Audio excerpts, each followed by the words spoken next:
Welcome into the CHGO White Sox Podcast. Can be live from Studio A of our CHGO offices here in the West Loop of Chicago. We got the full CHGO White Sox crew. That is Vinnie Duber, our CHGO White Sox beat writer. You can follow him at Vinnie Duber. The man in the middle is the birthday boy, Herb Lawrence. Birthday man.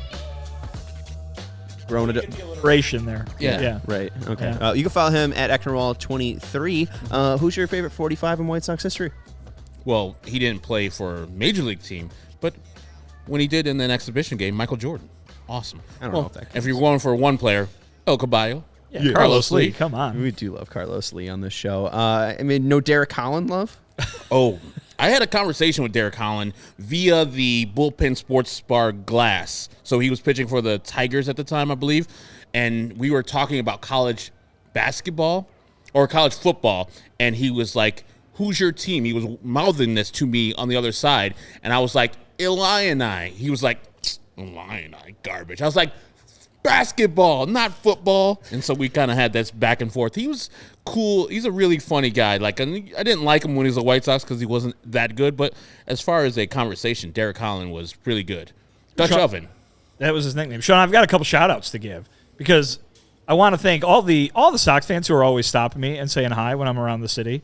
So I had a couple of them in the last few days. Oh, wow. So wanted to give some shout outs. Ran into Naya from Kansas City when we were at the brewery on Saturday night. So wanted to say hi to her. She watches our show and listens all the time. So hello, Naya. Hi, Naya. And then walking into the studio today, saw Mike on the street. He was coming out of the bagel place outside. And he said hi, so hi to Mike. Shout out to Mike. Hello, Mike. I hope and he Naya. got a good bagel. Mike from Humboldt Park, by the way. Okay. Yeah. Did you know his order? No. Okay. A bagel. A bagel? Yeah. Okay. Yeah. I do. Scooped bagel. No. At that place, I like a sandwich there. So I hope Mike had a good lunch. So it was late in the afternoon. Yeah. Shout out to Mike and Naya. There you go. We got Tim Anderson talk. Vinny wrote about it on the website. We had that news break or reported on Saturday that the White Sox will be declining Tim Anderson's option for 2024. So he is going to be a free agent in T-minus 20 minutes. Free agency opens at 4 p.m. Central, so we'll see if anything happens. And it might not. As we were talking about before the show, this is not your NBA, not your NFL. It's not going to just be a barrage of reports from Passan and the bunch, flooding your timelines. I said something might happen right away at 4 o'clock, and that'd be fun to talk about, or maybe in a week. Maybe. Or 2 months from now. When does spring training start? I think it's the 24th. Middle of February. Mid-February. Yeah. Okay. So and then that's probably about 4 months of potential. I mean, Elvis Andrus signed day of. You never know what can happen in baseball. The aptly named spring training starting in the heart of spring, mid-February. And it is. I mean, it's kind of spring in those states, Arizona and Florida. Oh, sure. They experience some spring. Here's a segue, which you'll be in tomorrow. Vinny's going to be at the GM meetings tomorrow. We're going to be shifting our show around tomorrow to make sure that we can fit in the Chris Getz content. I've got to wake up in like 12 hours. Yeah, that's not fun. I'm not jealous. Yeah. The worst part, you got to go to sleep. How do you go to sleep at a place or a time that you're usually not used to? You just don't and only get like 4 hours of sleep. Yeah. Lucky you. Can you sleep in the plane at least? Nope. Oh, man. I think inability. My legs are too long. It's too uncomfortable. PHNX has dispensaries. I mean, just get a couple edibles and you'll sleep very, very well. Well, that doesn't help me for tomorrow. I guess. Anyways, what are we talking about? Vinny's going to be at the GM meetings tomorrow, so we're going to be shifting around the show to make sure that we get the Chris Getz content from tomorrow into the show. So just make sure you're following at CHGO _White Sox for any news relating to tomorrow's Showtime, but Vinny will be down in Phoenix along with Ryan Herrera for the Cubs beat. So we got you covered at CHGO Sports for the entire city, especially with the big move the Cubs made today with Craig Counsell. We're not going to talk about it, but it feels like you got something to say. No, it was just wild, man. It was just completely out of nowhere. Big doings going on over there in the NL Central. Yeah, we got a lot of White Sox stuff to talk about today. We're going to be talking about Tim Anderson. Mike Clevinger declined his option, so we are now going to have the White Sox free up with Liam Hendriks' option being declined $34.5 million. We'll see if they actually use that, and then we'll open up the Mailbag Monday. Our CHGO Diehards gave us a lot of great questions, so we will jump into that. Let's go. TA, declining the option. We got that news Saturday. What was the initial reaction? I mean, listen, we've been talking about it for a long time now, Yes. Several months with the way the Sox season went. We knew that this decision was looming. And I think at the end of the day, it still does count as a bit of a surprise. We're going to find out a lot more tomorrow when I talk to Chris Getz about exactly what direction they're going in. But I always held that if they were to move on from Tim Anderson, it would point to more of a rebuildy feeling than had they kept him. Mm-hmm. I still think that if the idea was they wanted to compete in 2024, Tim Anderson would have given them a better chance to do so than the alternative. And they have decided not to take that bet, not to make that bet for $14 million that a bounce-back season was in the cards for Tim Anderson. Some other teams going to for a much less costly amount of money, you would imagine. But it is still counts as surprising given that, a very short while ago, this guy was the face of the franchise. Yes. He was the embodiment of everything that this team seemed to be about. Remember, changed the game, all of this having fun watching them in that 2020 season and yucking it up and hearing them yelling from the dugout and obviously the bat flip and the Field of Dreams game. I mean, this guy was the face of the team. And I think that it still goes to show that Sox fans, you wanted change. When Rick Hahn and Kenny Williams were fired, you wanted change. And I know a lot of you thought you did not get it in Chris Getz. But Chris Getz has brought in a bunch of folks from the outside to be part of his front office. He has gotten rid of 4 members of Pedro Grifol's coaching staff, including a couple of really long-tenured guys in Darryl Boston and Kurt Hassler. And now he's gone and moved on not only from Liam Hendriks, who was a face of this team in his own right, but Tim Anderson, who was the face of this team. They are going in a different direction. There's no doubt about it. We might not know exactly what that direction is as we sit here right now. We might by this time, or a little more than 24 hours from now, but I still think that it is jarring to have a White Sox team that doesn't have Tim Anderson on it. And I feel the same, Vinny. It was a surprise that news came down on Saturday that Tim was no longer going to be a White Sox. I mean, theoretically, the White Sox could re-sign him. He is a free agent now. But as Vinny said, the scarf we have in front, it says change the game. That's because of this moment right here on the bobblehead right in front of me with Tim Anderson throwing the bat against both the Kansas City Royals and the Detroit Tigers. Like, he was the face of the White Sox, and what he did in the community was well received. All those things that we thought about Tim Anderson, that was just last year where he was the all-star starting shortstop. Starting second baseman for the World Baseball Classic this year. And now he's persona non grata. And I understand, if you're just in a vacuum looking at Tim Anderson's 2023, you're like, nah, $14 million for that guy? No, sir. But I think you have to factor in the whole picture of Tim Anderson, where majority of the years that he played for the White Sox, he was batting over 300, getting on base, being the fuel for the offense of the White Sox. And as we said, as Tim goes, the offense goes, and that was no more evident than this year. He was hella bad, and that team was hella bad. And so, yeah, I get why the White Sox did it. I'm not going to act like they didn't have a good reason. They had an awesome reason to do it. But there's an old adage that says you don't quit a job until you got a job. And who's replacing Tim? We saw the options for free agency. Terrible. We saw that the White Sox really don't have a lot of prospects to go and get a replacement for Tim Anderson. And Colson Montgomery, in my eyes, is still a year plus away from Major League Baseball. And so I don't understand the move as moving forward to 2024, as we said, Vinny, and I think Sean too, $14 million for a shortstop that gives you what Tim usually gives you is a cheap bargain. It's a bargain. Like, if you look at the shortstop list, it's all the top guys that signed last year and a couple others, and then it's a fall off, and it's like Tim Anderson at $14 million, and then a bunch of other also-rans. The position is a premium position for a reason. Is Tim at that top list? No. Is he even at his best in that second list? Maybe. But now that he's gone, who are we going to put in there that's going to give you the production that you were counting on for Tim Anderson in 2023? Maybe the 2020, 2021 Tim Anderson comes back in 2024. That's what I was expecting. But, the White Sox didn't want to roll dice on that, and they just let him go for no compensation at all, which is kind of boggling the mind for me, because there's got to be a team that wanted Tim Anderson enough to at least send you a lottery ticket minor leaguer. But I guess the White Sox did not want that, and it speaks a lot more to maybe what they felt he was in the clubhouse than what the player he were getting next year. I mean, is this health related? I mean, how big of an issue is that? I mean, we don't know the medicals. The White Sox do. Is this stemming from Tim not really ever pushing over 125 games in a season? Because he really hasn't been consistently on the field like you would want. I mean, I know the Cubs just paid a ton for Dansby Swanson. He usually plays 160-plus games each and every year. I mean, does that factor into it where, we're at least going to be getting a worse player, but maybe we'll get a player that will be there each and every day? I know, obviously, health is nothing that he can control, and it's not like he's out of shape or anything, but I don't know. I'm just trying to figure out if it's bottling, whatever the phrase is. Boggling. That one.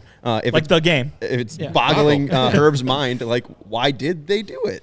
I mean, I honestly go back to, what are they building toward? And if they're building toward 2025 and Tim Anderson in 2024 doesn't do anything for you in 2025, then that strikes as a reason. Colson Montgomery is no joke of a prospect. This is not, we got a guy down there who might, he's not Lenine Sosa, is what I'm saying. He's not a guy who might be able to do the job. He is one of the highest rated prospects in baseball. And I think it wouldn't be shocking to see him here sometime next year. Yeah. I don't think he's not going to be here on opening day. Shouldn't be. But I think to see him here sometime next year, to pencil him into the opening day lineup for 2025 is not outrageous. And if the idea is you're going to save $13 million in order to prepare yourself for 2025, and you've already got shortstop spoken for and your top-rated prospect in the system, the guy who's going out and putting on a bit of a show out there in Arizona the last couple of days, okay, right? I mean, I guess that's why that's the best guess I can give you as to why they did it. We'll find out more again tomorrow. But to me, that is, it's noteworthy that the plan would not include trying to do something in terms of competing for the AL Central title in 2024. Doesn't preclude them from making moves that can benefit them in both 24 and 25, but it might preclude them from making moves that only benefit them in 24. And Tim Anderson might have been a move that only benefited them in 2024. Yep. And I would be down for a rebuild. And as you said, Vinny, I think this probably seems more like a rebuild with all the players that they've let go and all the pieces they have to fit in. We were talking 13. Now it's no Liam. Now it's no Clevinger. Now it's no Tim, which was a big surprise. They have up the middle. They have their catcher is not going to be a person yet. There's three starting pitchers. Both of the positions at up the middle, the infield, like they don't have all those players and right field, like and closer, like all those things. Like hey, Groot. Like it would be much better if they would just say, you know what, guys, I know what we said in that August meeting. We're going for a rebuild. We need a rebuild. That would be much better for our squad. I didn't think White Sox fans will be down for that, but that's why I was confused about the Tim move, because it's not the same as what they said, that they're trying to compete in 2024, unless they just think that Tim Anderson is washed. But they haven't said terrible. That yet. But Chris Katz hasn't said that. But didn't Jerry say it quickly? He's like, he wants to do this quickly and compete? I got you. One of the things I owe the fans is to get better as fast as we possibly, as fast as we can, possibly get, oh my God, I don't know how to read. One of the things I owe the fans is to get better as fast as we can possibly get better. Speed is of the essence. I don't want this to be a long-term proposition. What if as fast as they can possibly get better is 2025? Right? I mean, look at the roster and tell me, the only way they get better in 2024 is by literally going out and signing and or trading for 15 new players. Yes. That would seem unrealistic, even if you're a team that spends $200 million a year, right? Correct. Read the projected lineup of Benintendi in left field, Vaughn at first base, Robert Jr. in center field, Moncada at third base, Jimenez at DH, Colas in right field, Sosa at second base, Romy at shortstop, Corey Lee at catcher, Carlos Perez backup catcher, Gavin Sheets on the bench, Zach Remillard on the bench, Adam Hazley, Purple Hazley on the bench, Cease, Kopech, Toussaint, Schultens, Nistrini are your rotation. That team's losing 115 games. Santos, Crochet, Bummer, Patino, Banks, Davy Garcia, Sammy Peralta, and Jimmy Lambert is your bullpen. Your 2024 Chicago White Sox. I don't know. They just freed up $34.5 million. Hopefully, all of that money goes into paying a lot of the players that are at least major league level. Because the players that I just read off, there's probably about 13 that aren't major league level. It's out of 26, it's ugly. It's bad. If Gavin Sheets does play again next year, it's written in stone that the White Sox will lose 100 games. I don't know, just you're because pitting that all on Gavin Sheets? Him, but yes, I am. Wow. Gavin Sheets has nothing to do with that pitching rotation. If Gavin Sheets is a part of your 26 best men, you're just not playing baseball. Gavin Sheets is just you're playing the wrong sport. Or listen to this, oh man, CHGO White Sox. Let me see. He should be at the gym. Oh hell no! What the hell, Sean? Me? Just me? Oh man.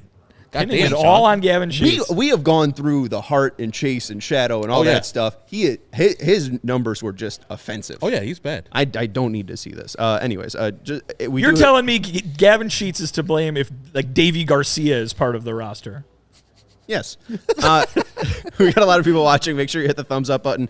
We got a lot of names popping up. Shout out to Months Behind, who said, I just got my CHGO shirts. Thank you. I see Shulo in the chat as well. We're going to get to some mailbag questions from our great diehards. And I saw Jared with the TA news cracked open some Field of Dreams whiskey as well to celebrate at least TA's memorable moment in 2021. What's the most memorable moment? Is it the Brad Keller stick talk moment? Is it the Field of Dreams moment? I think it's the Field of Dreams moment because that was national. It pretty much propelled his name into the national spotlight like no other because of everybody was watching that game because of the newness of it and the Yankees being on the other side. And that was a thrilling game where Liam gave up the lead early in the ninth, and then Tim just walks him out. And that was just so great. His celebration was just awesome. Just so many great moments from Tim Anderson. And that's why I'm kind of mad because he was an all-star starter last year in 2022. And now, how fast some White Sox fans have turned from him, to me, seems very bad.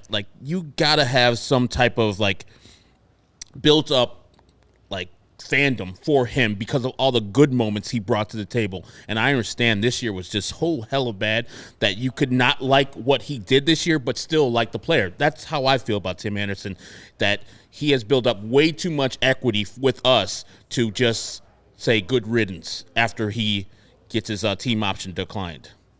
And that's how I feel. But I'm not going to let me say it. I'm not going to tell you how to fan. If you feel good about Tim Anderson not being on the White Sox, be yourself, man. That's all on you. I think Field of Dreams is far and away the best moment for Tim Anderson in Major League Baseball. I think White Sox fans, it's got to be that because I think that's when Tim Anderson became Tim Anderson for White Sox fans. And even if the rest of the game wasn't paying attention, which they were, by the way, for a little bit, because that's what. You want to talk, remember the kids can play campaign and, the whole everybody's got to have some more fun now. And Tim Anderson was the center of that storm. Mm-hmm. And he welcomed it because he wanted to see the game be different. And I think that day against the Royals, an afternoon game in May, if memory serves, is what made him Tim Anderson. But then you talk about that Field of Dreams game in that moment. That's like, I don't know if you can put moments in Cooperstown, but The video of that is going to play in Cooperstown. The jersey has to be there. 100% serious. The video of that is going to play in Cooperstown, and it absolutely deserves to. Because I mean, we talked about it last week. The ratings for the World Series. Was there a moment from this World Series? Granted, I believe Game 1 ended in a walk-off home run. But, a moment from this World Series where the entirety of baseball, their jaw dropped watching it. I can tell you that the Field of Dreams, that was the case. I might advocate for Stick Talk too, just because he made the bat flip talking point so nauseating. Like his actual future manager of Team USA stood on a soapbox because Literally. he was Where does one even purchase a soapbox these days? Oh, they have a what is it called, a prop crew over at MLB Network. Where are they, in Piscataway, New Jersey? Who cares? But that's where Rutgers is. Oh, that's why that came to. I think they might be in Secaucus. Secaucus. Yeah.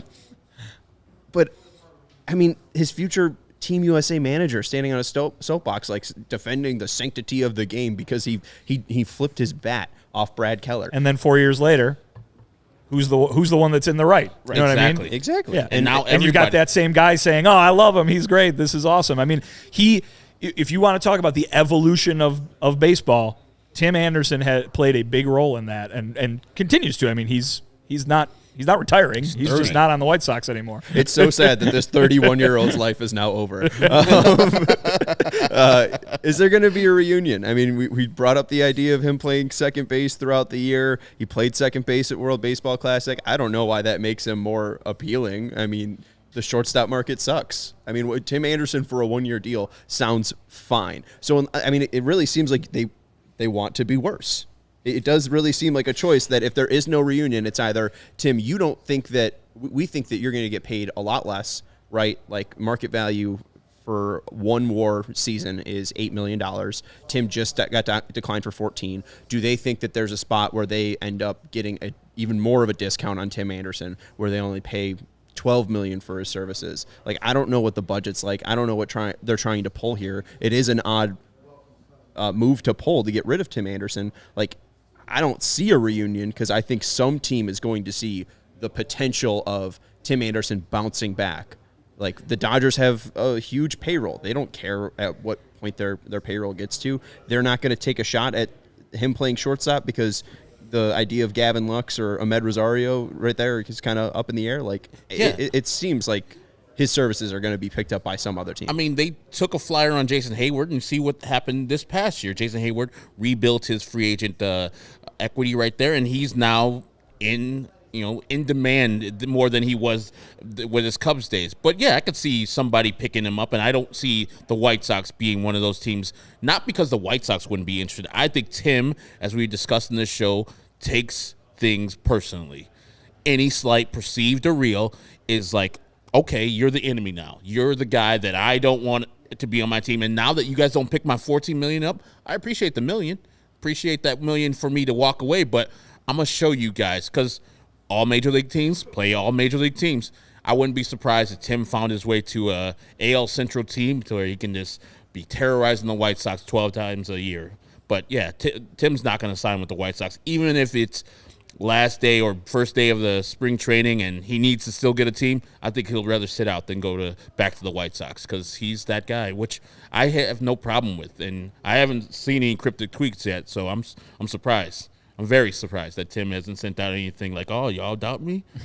I'll go check his Instagram. That's nowhere near cryptic enough for him. But I would be absolutely shocked if Tim Anderson is not the everyday shortstop for a Major League Baseball team next year. Absolutely shocked. He is. There are not 30 shortstops better than Tim Anderson in Major League Baseball. There are teams out there with needs at shortstop that will sign him to a deal.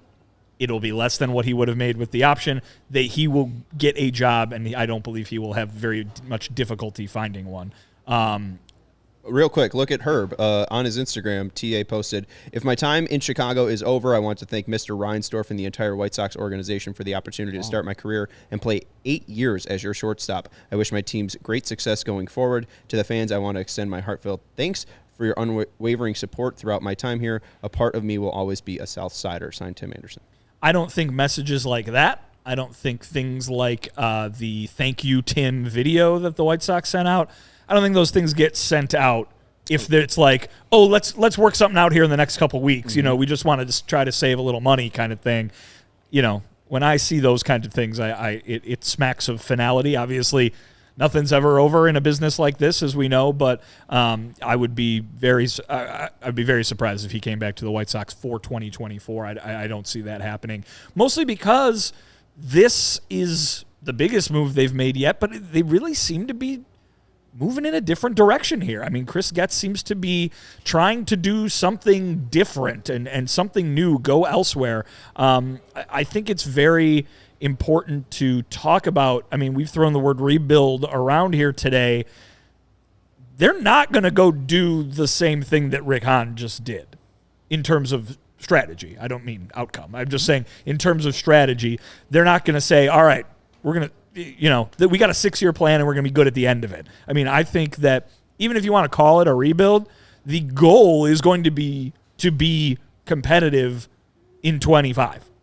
You know what I mean? And you can call that a rebuild. You just said, Sean, you said they're trying to be worse next year. I don't think it's a thing of trying to be worse. The whole goal is not get one good draft pick. You know what I mean? I think the idea is just they would sacrifice, for lack of a better term, moves that would benefit them only for this year. They are sacrificing pushing all the chips in for 24 if it means that pushing the chips in for 25 gets them a little bit further than it would have had they done it right now. I guess it feels the opposite of 2 steps forward and 1 step back, though. It's like 2 steps backwards, 1 step forward. They're hoping it's 1 step back, like a million steps forward. Yeah, but, right. But it just seems like when you're in those like Chinese finger traps, like the more you struggle, like the harder it is to pull it out, right? Like it just seems like you're really just kind of like, we gotta get all the money freed up. I don't know what they're doing. Like what is that explanation tomorrow is going to be. I'm looking forward to it so much. I'm interested to hear from Chris. Gets at. Now I'm expecting him to be not evasive, but just give you generic type of platitudes. We wished him well. We just didn't see a fit, et cetera, et cetera. He's not going to give his plan up for what he's going to be doing this offseason. But I would like some type of explanation tomorrow to say why Tim isn't coming back. Is it the money? Is it the bad season? Is it the combination of all things considered? And are we doing a rebuild? If we're doing a rebuild, I think everybody is fine with that. If 2024 is the year that you're talking about where they're just taking a slight step back and then going to be pushing some of this $34 million that they have available now for 2025 when they get Colson up here, when Luis is still here, maybe you're going to have no Yohan, so you have more money freed up. I'll not like it because I got to live through 2024, but I would understand it. That would make more sense to me than him coming up there. It's like, yeah, we're going to go and try to compete in 2024 without a player that might have helped us out in 2024. Because, like I said, people think that Tim is the guy that showed up in 2023. I don't truly believe that. If you think that Tim is the worst baseball player in baseball, then I got something else to tell you guys, because that is not true. What we saw this year was the anomaly. The 5 out of 8 years was the real Tim Anderson, and I believe that guy, some portion of that guy, will be on somebody else's team. So them not believing in it is their prerogative to do it, but I would like some type of explanation to White Sox fans for all this guy has done for us. We just don't get a press release that Tim's not here anymore. And tomorrow we'll get probably some closure on that, and I hope we do. I think too, though, you just look at, like, Herb, even if the folks who think that TA is maybe a little closer to 2023 than he was 2021 or whatever, you got to meet it in the middle somewhere, right? The guy might not win another batting title, but tell me right now who they're going to go get for 2024 that is better than Tim Anderson at shortstop, that gives the White Sox a better chance to win a division championship, let's say, next year than TA.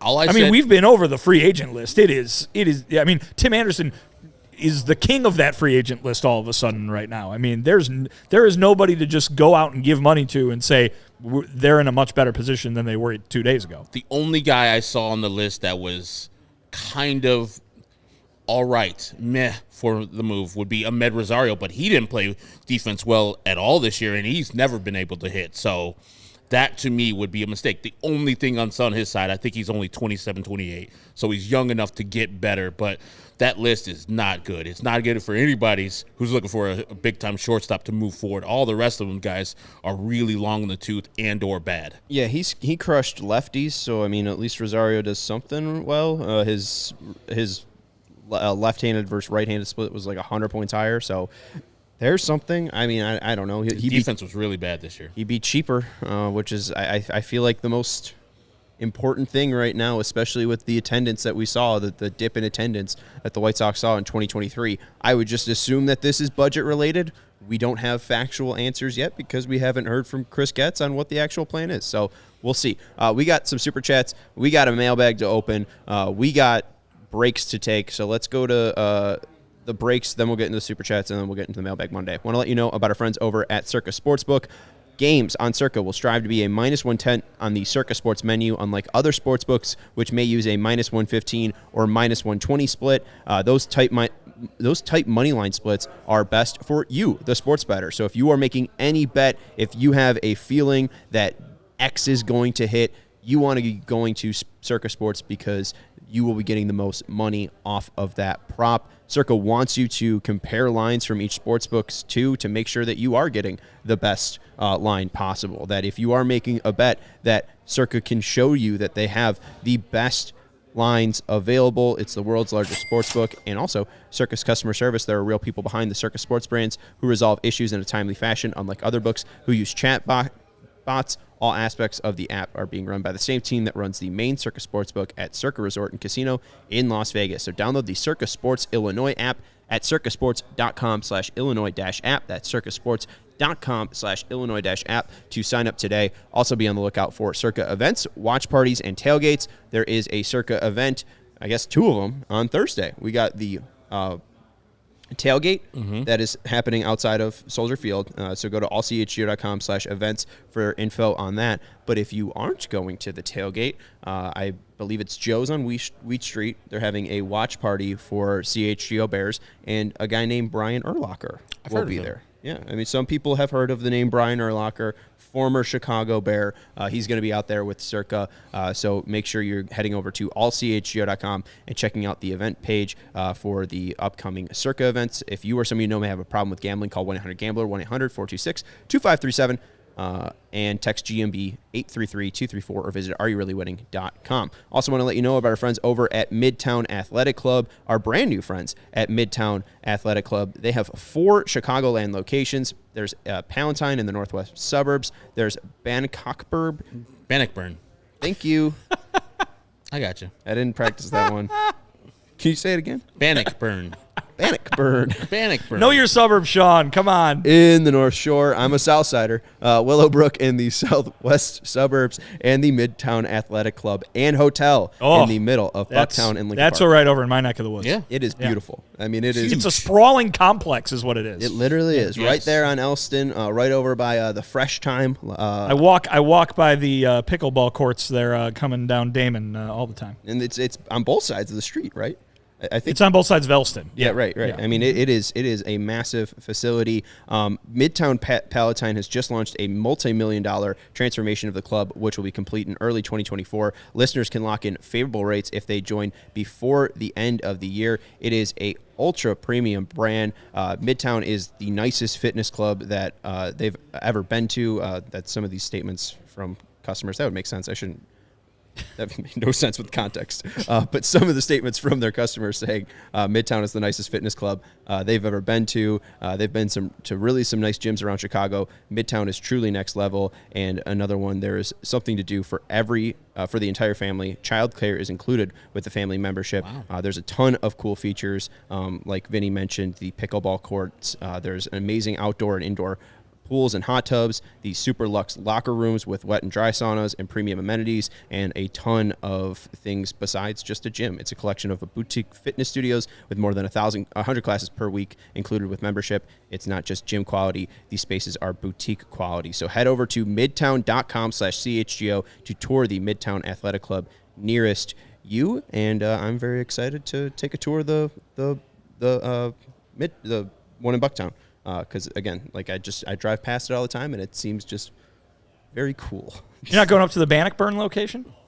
I don't think I could type that one into my phone. You certainly couldn't do the voice command. No, I could not. I think I'll let you guys try to handle a Bannock. I've never heard of that before. It's a suburb. Where is it behind? I don't know where it's from, where it is, but apparently North Shore. It's on the North Shore. So it's by Wilmette or Lake County, probably. Yeah. Really, really well-to-do folks there in Bannockburn. Let's go to the Super Chats. First one was from Kevin Bryant, who I think Zach Levine is reading a book in his profile picture. Thank you for the $5 Super Chat, Kevin. Jerry said he wants to win now. Does that mean they are going all in with a Steve Cohen approach? Or will they just glorify internal options?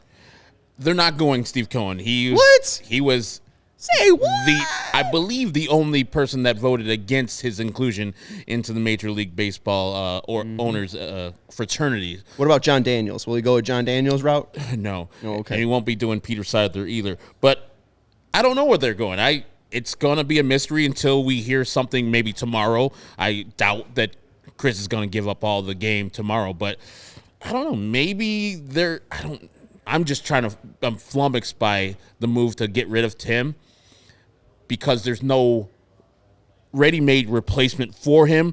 But if Jerry believes in this and Chris Getz, who is moving a lot of pieces around, which he didn't like for the old regime, he has a plan, hopefully, to replace Tim with something that's either cheaper and or better than what Tim is. And I don't know if they're going to be trying to compete in 2024 because the moves they've made so far don't seem as if. And there's not a lot of good free agents available to make that move to 2024 top of the AL Central type of competing. The starting shortstop for the next trying to contend White Sox team will be Colson Montgomery. The starting shortstop for opening day 2024, I have absolutely no idea who it's going to be. Right? And why not just make it Tim Anderson for a year? Because he had him. No, you're right. You're right. Thank you. But you're the guy who wants to see him spend the money. Now they've got $13 more million to spend than they didn't have before. And it must be one hell of a plan that Chris Getz has to go spend that $34.5 million. And again, I am sure that they will make a huge giant splash, and that budget will be so huge. It will be approaching $180 and $185 million without a doubt, for sure. No doubt. Sitting here November 6th, do you believe that $34 million freed up will be effectively used for the 2024 team? I believe Elvis Andrus and Whit Merrifield will be the second base and shortstop combo for this team. Here's a question for you, Sean. Well, we got more super chats. Do the super chat. Is it 2010? What's the question? I was going to ask you, do you think that if I told you you bring Tim Anderson back for 2024, he's not going to be back in 2025, and the team is not good enough to win the AL Central in 2024, what is the point of having Tim Anderson? To trade him, to get prospects. Sure. That's a good answer. Mm-hmm. I guess to be respectable, because it really does seem like the plan outside of having Tim Anderson at shortstop is to be horrible again, to have 100 losses. I mean, what major leaguer can they go sign? Yeah, right. I don't know. They're all bad. Elvis Andrus. Yes. He's been a major leaguer for 15 years. Come on down. I mean, I don't know what their plan is. So it must be one hell of a plan that Chris Getz sold Jerry Reinsdorf. Let's say I tell you, this is not me reporting anything. I'm just saying. Let's say I told you the plan was for them to be good in 2025. Shouldn't they be going out in this offseason and making moves that benefit them for 2025? How does this benefit them? Thank you. No, he's not saying that. He's saying how do we do this in 2023 to make the 2025 team good? You would do it this year too. They're going to make moves this offseason that will be moves that probably set them up to be better for 2025. But it could still be that they only have half of a team for 2024. I don't know. I mean, it just seems like I don't know. It seems like you see a. They said in Rookie of the Year, we don't have a boat. We have a piece of wood in a vague shape of a boat. And it's like we don't have a baseball team. We have the vague shape of a baseball team, and maybe by 2025 we'll have the engine from a lawnmower. More super chats. Connor Smith. Super chats are pouring in Yes, today. they are. Thank and you, we haven't guys. gotten to Mailbag Monday. And we have what time did we start? 3:30? 3:30. We got 15 minutes, oh boy. 20 minutes. Gotta hustle. We have 20 minutes. Connor Smith. TA career, 422 slugging, 735 OPS. Uribe with the Sox. Yes. 431 slugging, 724 OPS. Where's Juan Uribe Jr.? He's in the He's in the system. He's in the minors, system. probably not being good. Hey, no, we got to hype him up. Oh, Hey, you got a thumbs down yeah. for Juan Uribe Jr. Hit the thumbs Sorry. up. Rude of you. Stephen Gottritt with the very nice $15 super chat. Round of beers for TA, my favorite White Sox, and happy birthday, Herb. Thank you, Steven. I think that, I mean, again, I've brought up that Tim meant a lot to me because you always said it's weird to wear the name of another person's name on like if That's you were just for wearing a me. That's jersey. my dumbass rules. Right, you know, but it was cool for me because I get to see Anderson. That was my last name, so that You're wearing your own name, right. I mean, imagine if there was a Duber on the White Sox. That'd be wild. You'd be in awe. It would defy everything I know about the athleticism of my family. You wanted to know the stats for Juan Uribe Jr.? No, I didn't say that. He's in the Dominican Summer League, and he's hitting he was 131, 384, 180 for a 560 OPS. Yeah, 384 OBP. He did. He got on base. Okay, He got on base plenty. He didn't do anything with it before. and maybe he's just not swinging. Maybe that's his goal. It's just this. 31 strikeouts, 24 walks. And then final super chat from our guy Chris Pennant, who we have to have on the show again. $5 super chat. It must be a brilliant plan. Fantastic plan. Like just so good it can't be understood by the everyday person. Ron Hextall knows. I think it's very similar to with I don't get the Ron Hextall reference. I just know that he was a hockey goalie. But it's like with Pedro Grifol last year when you guys were like, why is Andrew Benintendi batting third in spring training? He's like, oh, I have my reasons. Can we learn them? Why do you have any? What secret information are you guarding that Andrew Benintendi is your third hitter?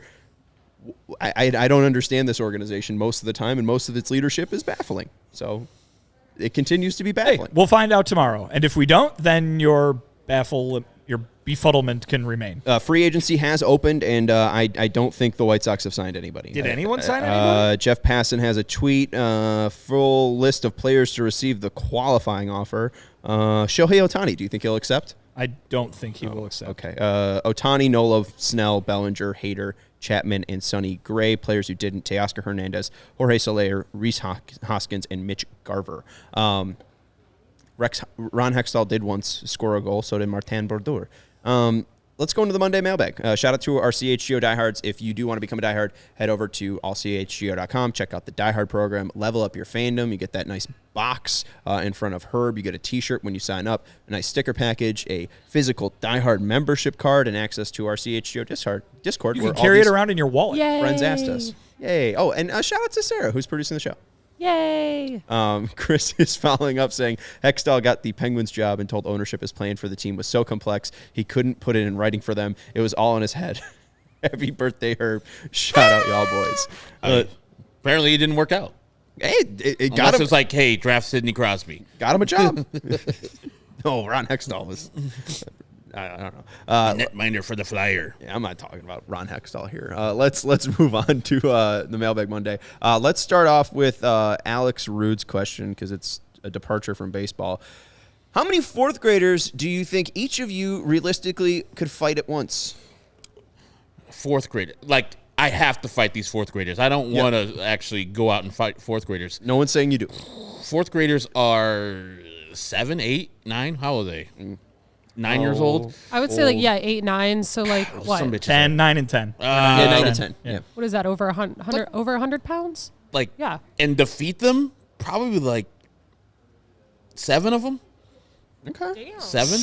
7? Do you realize how many kids that is in one little? 7. They're this tall. I'm like, get away from. I Herb wouldn't even has do it. no Like, concept. What of about biting? this They could whatsoever. start biting you and scratching you. I said 21. That's way too many. You are both insane. 21? That is just ridiculous. They will 7 eat is not that you. many Okay. kids. If they're all It is surrounding that me, many. They're It not is that smart. many. you guys don't know what you're doing.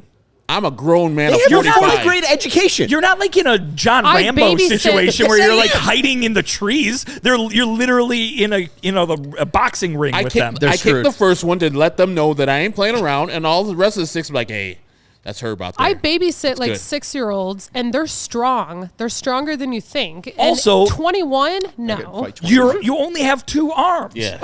And I have 2 legs. That covers 4 people that you could keep at bay. You don't understand how I can use my body. Sorry, 4th graders, you're done. Alex did tell me that Those are 21 was too horrible many. answers by the both of you. What do you say? I can't fight anybody. I'd say 0. Okay. Yeah. One 7th grader or one 4th grader coming up? You're like, They'd figure out a way. They have a 4th grade education. and that's the thing. They're not smart. It doesn't take you a 4th grade education to kick you right in the cojones. That's for sure. I have a Midtown Athletic Club membership. Do you? No. Yeah. I would if these kids came up. If you did, I'd be like, oh, 21. All If right. these kids came up, I'd be like, hey, kids, I don't want to fight you right now, but the first kick that kicked me I would have to beat him up. I wear a cup. And then grab him and then use him to beat all the rest of them up. Are you guys going in without a game plan, or are you just like, oh, today I'm fighting 7 4th graders? No, I assume they would know. accost you in an alley. Yeah. Oh, okay. I mean, a straight fight against 4th graders, I think that even helps me out. Larry says 3 to 5 max. Yeah. I don't know. You guys are wrong. You're There's very 7 wrong. of them. Like, but they're even the strongest 4th grader is what? 4'5". I'll tell you this. I've had Can't reach me. one toddler run at me and accidentally poke me in the eye. I'm out for the count. 70 and a half pounds for the average 10-year-old. Sorry, kids. You're out. You guys got to understand, they're going to fight dirty, too. There's going to be hair pulling, groin kicking. I don't have hair. Eye I don't have hair. gouging. How about this Okay, Sean, wild say- cameo by Goggles. Steven? I heard fighting, and I was like, all right, Steven, Unannounced what is Steven happening on this cameo. See, Steven is a guy that's in shape. I don't know if Steven come around the camera after you're done, but how many 7th graders or You how don't many need to 4th do graders that. you going to beat up? I'm going to beat up a lot of 4th graders.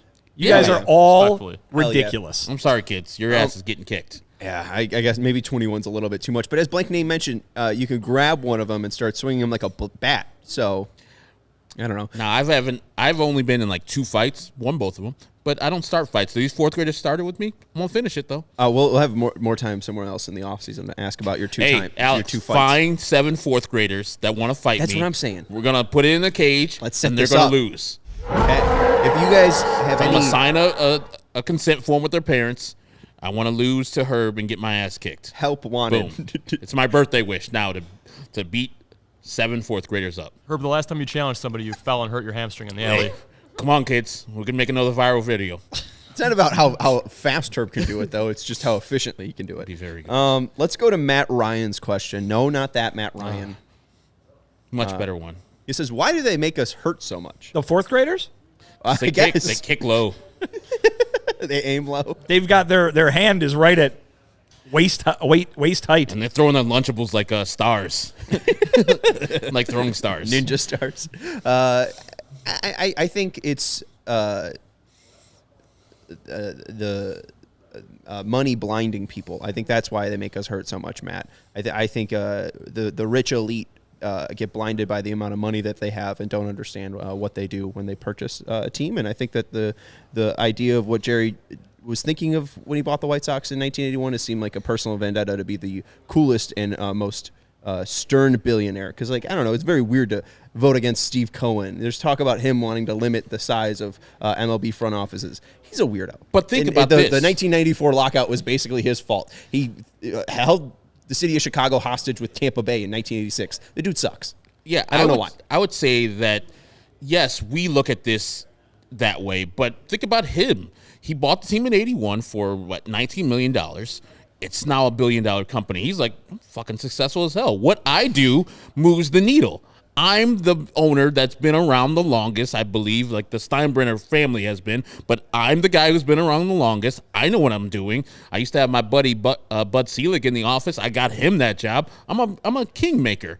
I know what the fuck I'm doing, and my bank account says as much. So F all the rest of you guys. I have 7 championships in my life. I brought championships that weren't here in Chicago before I got here. So I'm sure Jerry is like, what? Y'all talking about me? You grateful bastards. 7 championships. Shut their ass up. I guarantee he's feeling that way. I think there was a study. Last time the White Sox clinched a playoff series at home was 1906, the World Series of 1906. it was a good year. Oh, great year. Let's Beat go to the Cubby. K Jelly's next question. Will Pedro be the opening day manager? Yes. Yes. Okay, I agree, yes. But I do think this was fun. A fun stat shared by Jim Margulis at Sox Machine. Craig Counsell's new deal would be the what biggest contract in White Sox history? Because it was $40 million? $40 million? Yeah, something around there. So probably top 10. 11th. Oh, my God. It's in between Melky in 2024, 3 years, $42 million, and Paul Konerko in 2010, 3 years, $37.5 million. Oh, my God. They're paying more for Craig Counsell, who's not going to swing one bat in 2024. That's some fungos. You would imagine, right? It better be great fungos. There better be ground balls all the time, and the highest fly balls of all time. Hey, man, that was a move, man. Cutthroat, ruthless move by the Cubs. Golly. More power. I don't even know if it's a manager, so I don't even know if it's going to show in the standings, but they seem to think it is. Hey, the Brewers don't have him, so I mean that probably played into a factor too. Addition by subtraction. I want Rossi now to go to the Brewers. That'd be fun. I would love to see that happen. All the bunting. All right, Sarah, why don't you just pick one? I feel like we got a couple more left. I think we got AJ here, and I hope AJ's feeling better. I don't know if AJ's with us, but he was here earlier. That sounded wrong phrasing, but said, have you ever cried over baseball or sports? What's the saddest you ever been? AJ said he was going through a tough day, so hopefully AJ's doing a little bit better. But that's why it's the crying angle here. I thought I was going to cry when the White Sox won the World Series in 2005, but I didn't. Tears of joy. I thought it would, but I would not. And I don't think I've ever cried over a bad result. Now, I've had a bad day watching the White Sox, bad life watching the White Sox. I don't think I've ever cried over them. Illini, no. Bears, I should. But no, I have never cried over a sports team, either joy or happiness. Maybe that's my emotional getting stunted. I actually, I think it was yesterday. No, it was 2 days ago. It was, I the cried. TA news hit Sarah hard. No, what was it? I was watching some highlights from the Iowa women's basketball team last year, and one of the games against Indiana where Caitlin Clark hit the winning 3 buzzer shot. I don't know why I was like rewatching these highlights and actually got really choked up about it because that was such a huge year for women's basketball. So that was the last time I cried over sports was 2 days ago. Hell yeah. On a replay, too. I just YouTube highlights. Kansas alum crying over Iowa women's basketball highlights. It was it was just like a really great sports moment. Yeah. Hell yeah. She just loves the Great Plains. That's cool. Hey, Caitlin Clark's fun to watch. Plains. You ever cried at sports? No, I believe when I was in middle school, I was playing football out in the cul-de-sac, and I rammed him at the side of my head into a tree. Ooh. I might have cried then, but that's all I can think of. Yeah. When I was a real little kid, I hit a strike in bowling, and I jumped and I celebrated on the way coming back. Whacked my shin on the chair of the bowling thing. I thought you gonna bring these stories of you being non-athletic, but you're showing your stories of not athletic. Did you catch that ball? I ran into a tree. Did you catch that ball that one time? No. It's kind of like, I was tracking it though. Okay. Vinny's first home run. He hit the home run over the fence, but also tore his ACL rounding second. Oh yeah. It just seems it's a real Charlie Tilson moment. Yeah, right. Yeah. Alejandro saying he cried when Sweetness passed. That makes sense. Of course. I still remember the day, November 1st. Just 5 days ago. It was. I think I saw Jarrett post something. It was like 24 years or 25 years. November 1st, 1999, I believe. There was one time I've cried during sports. I haven't cried since, and I think that was the day I started feeling a little bit more pessimistic in my life. Do you remember the first tush push? I guess. I mean the Bush push. Yeah, USC Notre Dame. You cried over a Notre Dame football game? Yeah, I was like 8. It was a horrendous feeling. I hated USC so much. Notre Dame had their chance. I was wearing my green Brady Quinn jersey, and I wanted to see Notre Dame because my family's Irish win. I was a stupid 8-year-old. I'm sorry. This is not a good story.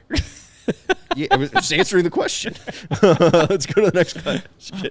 Sorry, you don't like Notre Dame. I don't like them either anymore. What happened, man? What happened? They're better now. I just realized they're a bunch of frauds. What are you talking about? A bunch of frauds. They're decent now. The Are family's they even ranked better anymore? Now. No, they won. They're like 7-2. I don't know if they're ranked anymore. Let's go to Ian Robo. Simple question, which I'm sure you'll cover, and we have. Will TA be the starting shortstop at second or short? And if not, who? I've already given my answer. Elvis Andrus, Whit Merrifield. That's 2 free agent signings you've got booked. Yeah, a whole $20 million that they're going to shell out on Elvis Andrus and Whit Merrifield. That's really bad. I believe it's going to be Adalberto Mondesi is one of those spots. He's a former Royal. And then, Whit Merrifield will be our second baseman next year. I have that won't be TA. It will not be. Both positions will be played by players who are not currently with the organization. That is my thought. Opening day. Okay. I think Montgomery's up by the end of the season. Really? Yeah. I don't know. I feel like that's still a little too aggressive. I think 2025 is fine for Colson, but I think he just needs more time at shortstop. There's been some rumors that he's still a little bit too big and it's still a little bit awkward for him playing the actual position. So I would like to see maybe at the AAA level him get I know it's sacrilege to say, crazy to say, 100 games maybe at shortstop at a AAA level. I don't know. He hasn't even played 100 games in a season for the White Sox in the minor leagues. So it's a good benchmark. I think he's got under 1,000 plate appearances in his minor league career. He's 21, guys. So, yes, I would want him to, like you said, 100 games at AAA, get used to pitching, or AA if they feel that the pitching's more superior at AA than it is at AAA. This is kind of off topic. Colson Montgomery did win the Fall Star Fall Star MVP yesterday. Hit Big day for puns. Hell out of a home run. Lefty. Also Crushed. had a single as well. So shout out to Colson Montgomery for that accomplishment. Wendell on Twitter pointed out that he's got some resemblance to Robin Ventura, smile-wise. I want you guys to go find a picture of Colson Montgomery and see the resemblance. It might be good for you. Anyways, let's go to the final question from our guy Anthony, who's in the chat, saying, realistically, select 3 free agents the White Sox should have on their target list, and of the 3, which one must be a must for you? So since in the sacred, for time purposes, we got an hour show already, we're each just going to pick one. So who is your must signing from Shulo? Vinny, we'll start with you. Okay, so I will just say this. It goes with everything I've been saying already today. I think the White Sox can still make big moves this offseason if they apply to 2025 and beyond. That's the goal, is to have a team for 2025 and beyond. If they're going to go sign somebody big this offseason, it can't be somebody, for lack of a better term, old, who's going to help them this year, and they're not going to do something like that, in my opinion. So I'm going to go with a bit of an outside-the-box, but very much inside-the-box answer here. Lucas Giolito. I don't know the realisticness of him coming back to the White Sox, but he's young. You sign him to a multi-year deal. He fills a need of starting pitching and a long-term need of starting pitching.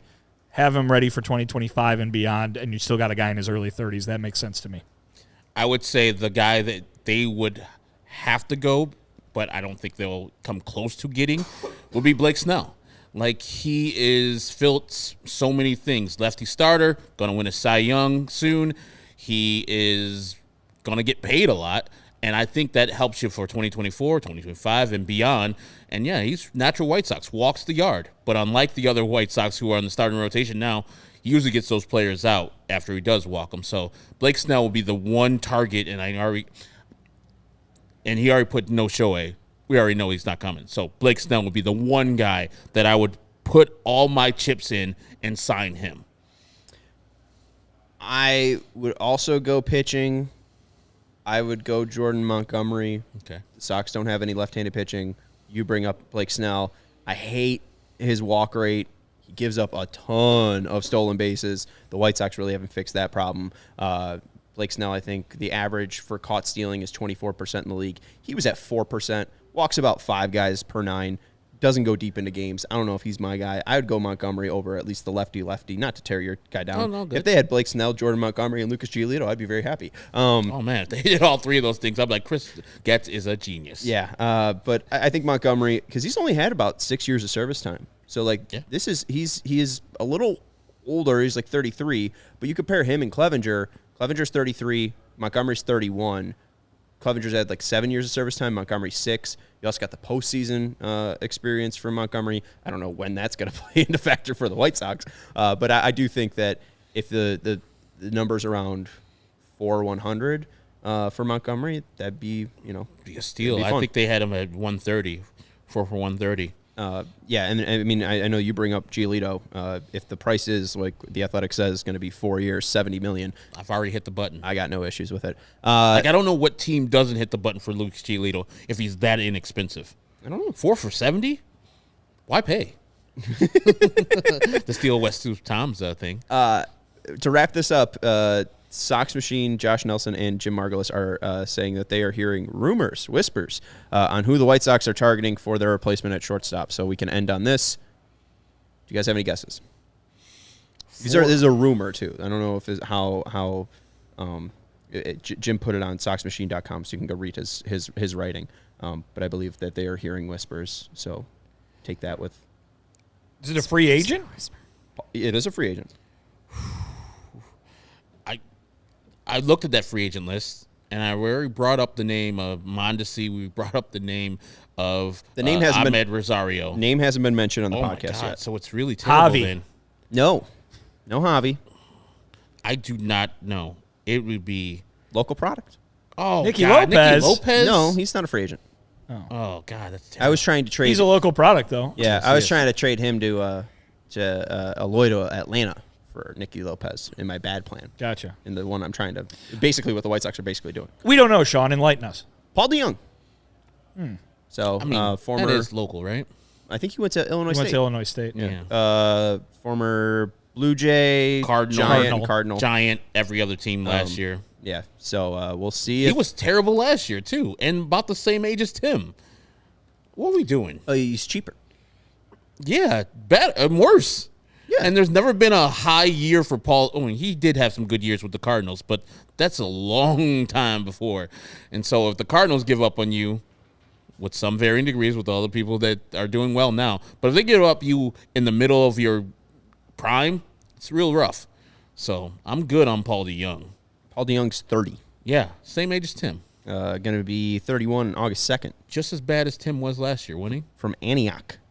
That's right up by Wisconsin. One of my favorite suburbs to say in a Chicago accent. Antioch. That's a good one.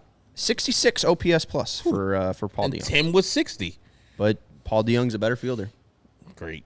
So there you go. Ugh. Speed, defense, and average is what we're going for. That's Vinnie Duber. You can follow him at Vinnie Duber. He's our CHGO White Sox beat writer, and you could read his piece from Saturday on Tim Anderson and them declining the option. There's also a Liam piece, right? It's all one. It's all one. in Okay. there, yeah. It's all in there. So he's got you covered there. The man in the middle is the birthday boy, Herb Lawrence. Make sure you follow him at EctorWall23. I'm Sean Anderson. You can follow me at Sean_W_Anderson. Thank you to everyone for hanging out with us. Make sure you hit that thumbs up button. And thank you to Sarah for producing our show. See you tomorrow. Goodbye. We all silly like the mayor.